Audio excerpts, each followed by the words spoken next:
Bugün daha bir qrup sakin üçün yurt həsrəti başa çatır. Ölkənin müxtəlif bölgələrində əsasən yataqxana, sanatoriya və inzibati binalarda müvəqqəti məskunlaşmış 110 ailə Ağdam şəhərinə yola salınıb. Ətraflı birbaşa bağlantıda olan əməkdaşımız Elnur Tofiq məlumat verəcək. Elnur, hər vaxtınız xeyir, eşidirik, sizi efirdəsiz.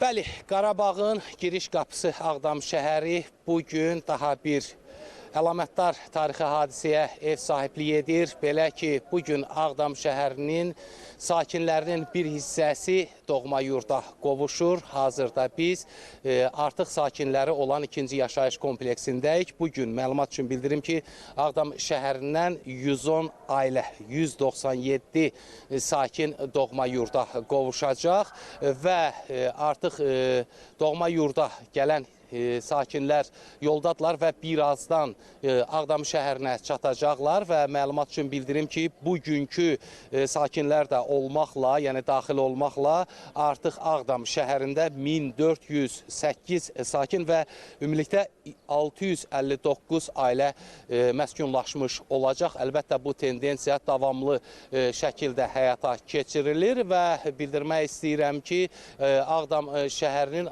artıq 3 yaşayış məntəqəsində Xıdırlı, Kəngərli və Sarıcalı kəndlərinin sakinləri doğma yurdundadır və bununla paralel olaraq digər yaşayış məntəqələrində də tikinti işləri sürətli şəkildə həyata keçirilir. Bunlar rayonun Başqərvənd və Eyvazxanbəyli kəndləridir ki, yəni bu tikinti işləri də yekunlaşdıqdan sonra həmin yaşayış məntəqələrinin sakinləri də öz doğma yurdlarına qovuşacaqlar. Əlbəttə, ikinci yaşayış kompleksinə daha öncədən sakinlər geri dönmüşdü. Bayaq rəqəmləri mən səsləndirdim və bunun fonunda digər yaşayış komplekslərində də tikinti işləri sürətli şəkildə həyata keçirilir. 4-cü yaşayış kompleksində artıq işlər belə deyək yekun mərhələsinə yönəlib və 3-cü yaşayış kompleksində artıq tikinti işlərinə başlanılıb. 5-ci yaşayış kompleksində isə tikinti işləri həyata keçirilir. 1-ci yaşayış kompleksində də tikinti işlərinə başlanılacaq. Əlbəttə, bütün bunların hamısı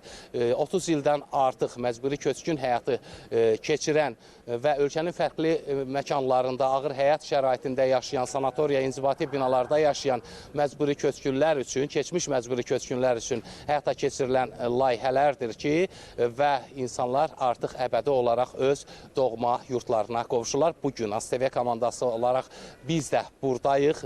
Bugün geri dönən öz yurduna qovuşan insanların sevinclərinə şahid olacağıq. Yəqin ki, qarşıdakı xəbər saatlarının birində sizə təqdim edəcəyimiz süjetimiz və yaxud reportajımız olacaq. Belə mənim Ağdam şəhərindən çatdırmaq istədiklərim bunlardır. Sözü yenidən sizə veririk. Əməkdaşımız Elnur Ağdama bugün baş tutacaq növbəti köçlə bağlı xəbər bizə məlumatları çatdırdı.